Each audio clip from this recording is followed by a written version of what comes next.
Menguburkan jin yang mati. Kisah mistis penghulu mayat menguburkan jin yang mati. Nama saya Maksun, umur saya 55 tahun. Saya sudah lebih dari 30 tahun menjabat sebagai modin di desa saya. Setiap ada orang meninggal dunia, saya yang menjadi penghulu jenazah atau yang mengordinir profesi pemakaman, mulai dari rumah hingga selesai dimakamkan. Kemudian malamnya saya menjadi imam tahlil di rumah duka selama 7 hari. Saya pernah tanpa sengaja menjadi penghulu jenazah di alam jin. Pada suatu hari, ketika selesai melangsungkan acara profesi pemakaman seorang warga desa yang meninggal, saya pulang terlalu petang. Maklum, hari itu ada orang meninggal terlalu sore, sehingga pemakaman selesai ketika hari menjelang gelap. Saya tiba di rumah sekitar pukul 7 malam, Jumat dalam keadaan hujan gerimis. Bersamaan dengan ibu, tiba-tiba ada sebuah mobil sedang warna putih berhenti di depan rumah saya. Lalu keluar 2 orang laki dengan menggunakan busana muslim dan memakai topi hitam, seperti yang saya kenakan. Mereka berlari kecil menghampiri saya dan menyatakan ingin bertamu di rumah saya karena ada satu keperluan mendadak. Lalu saya mempersilahkan mereka masuk ke rumah. Bersama saya, mereka masuk dan langsung duduk di ruang tamu. Kemudian, kedua tamu saya ini memperkenalkan diri bahwa mereka adalah warga dari wilayah lain di kota. Lalu mereka menyampaikan suatu keperluannya kepada saya. Ternyata mereka adalah orang yang juga sedang berduka. Salah satu keluarganya meninggal dunia dan mereka meminta bantuan saya untuk menjadi penghulu jenazah untuk mengantarkan ke pemakaman malam ini. Saya merasa keberatan untuk memenuhi pemerintahannya, karena di desa mereka tentunya sudah ada petugas modinnya tersendiri. Selain itu, saya juga baru saja pulang dari mengurus acara profesi pemakaman warga di desa ini. Lalu saya meminta maaf dan mengatakan kalau saya tidak bisa membantu mereka. Mengingat malam ini saya juga akan menjadi imam tahliyah di desa ini, yaitu di rumah keluarga orang yang baru saja meninggal dunia tadi sore.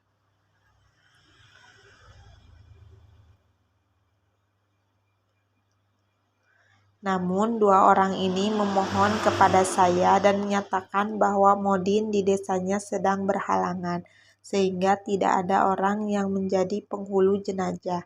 Sementara acara memandikan jenazah serta menghapani sudah selesai semua. Kuburan juga sudah siap. Mereka menyatakan bahwa keluarga mereka sedang menunggu kedatangan saya malam ini juga. Mendengar permintaan mereka yang sangat penting dan darurat sekali, maka akhirnya saya bersedia memenuhi permintaannya. Sementara tugas saya menjadi imam tahliyah di desa ini, saya wakilkan kepada orang lain. Tanpa mandi maupun cuci muka, saya berangkat bersama 2 orang tamu ini menuju ke rumah duka dengan mengendarai mobil sedan mewah warna putih. Rupanya rumah mereka jauh sekali, sampai-sampai perjalanan ini keluar dari wilayah Kabupaten Blitar. Kemudian melewati hutan lebat yang cukup jauh, lalu masuk ke sebuah kota yang ramai dan saya belum pernah melihat kota itu sebelumnya. Setelah berputar-putar di kota itu, maka tibalah kami bertiga di rumah duka. Rupanya yang meninggal dunia ini adalah orang kaya, karena rumahnya megah dan ada taman bunga cantik di depan rumahnya. Dan benar apa yang dikatakan oleh 2 tamu saya ini.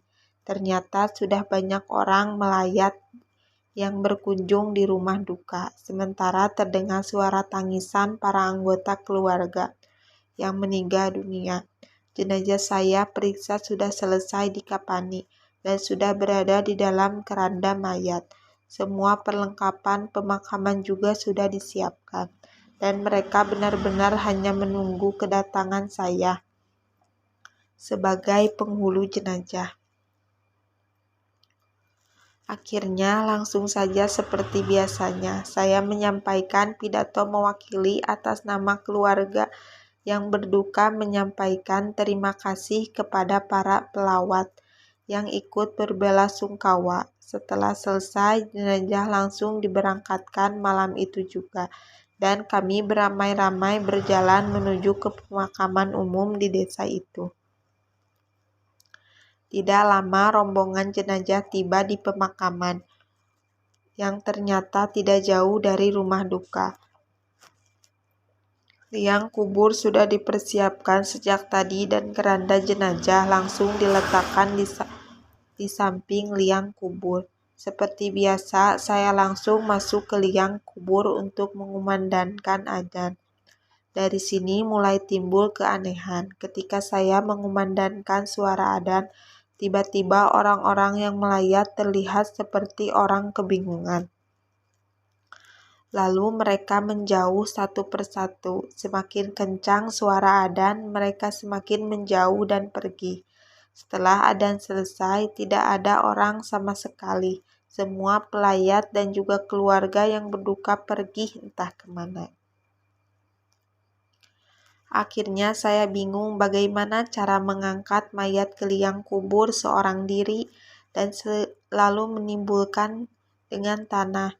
Mana bisa, sementara menguburkan mayat sampai selesai adalah wajib bagi seorang muslim. Namun tidak masalah, biarpun para pelayat pergi semua dan tidak ada seorang pun yang membantu, saya bisa menyelesaikannya sendiri pelan-pelan.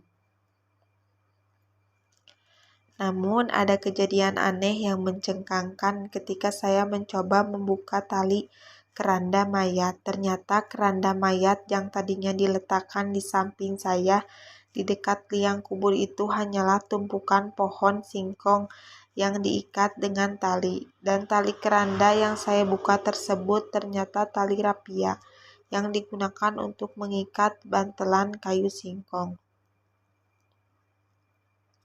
Kemudian saya tengok-tengok sekeliling dan saya melihat ada pohon-pohon singkong sangat banyak dan lebat berdiri di sekeliling saya. Betapa terkejutnya saya, ternyata saya sedang berada di tengah-tengah ladang singkong sendirian malam hari. Saya langsung tersadar bahwa ternyata orang yang hendak saya makamkan tadi adalah makhluk halus, dan orang-orang yang menjadi pelayat itu ternyata semuanya juga makhluk halus. Rupanya saya telah dikerjai oleh sekelompok makhluk halus. Saya ternyata telah mengumandangkan adzan sendirian di tengah-tengah ladang singkong. Dan ketika saya berpidato di depan rumah duka, tadi ternyata saya hanya berpidato kepada pohon singkong. Seketika itu bulu kuduk saya berdiri tegak. Tanpa pikir panjang lagi, saya langsung kabur ambil langkah 1000 sekencangnya agar bisa keluar dari kebun singkong sialan itu. Akhirnya, dengan terjatuh-jatuh dan menabrak-nabrak semar berukang, saya berhasil keluar dari ladang singkong dan tiba di sebuah kampung. Ternyata kampung itu adalah tetangga desa saya, dan ketika saya naik mobil sedan putih tadi ternyata saya hanya berjalan kaki saja ke desa sebelah. Untungnya kini malam sudah larut tengah malam, sehingga tidak ada seorang pun yang melihat saya kesasar di kebun singkong malam-malam sendirian. Secepatnya saya pulang menuju rumah. Sesampainya di rumah, saya terbengong dan tak habis pikir, seakan saya tidak percaya kalau saya baru saja menghadiri acara pemakaman orang mati di alam jin. Lalu mengapa para jin itu mengerjai saya? Sudah tahu ada orang capek-capek pulang kemalaman dari acara pemakaman, masih dikerjai lagi oleh makhluk jin. Dasar hantu kurang ajar.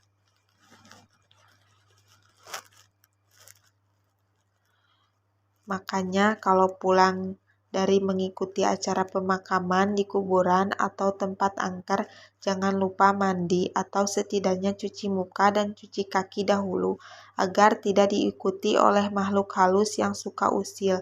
Bukan hanya manusia saja yang suka iseng, jin juga suka iseng. Jangan lupa berdoa jika kita sedang berada di mana saja dan kapan saja.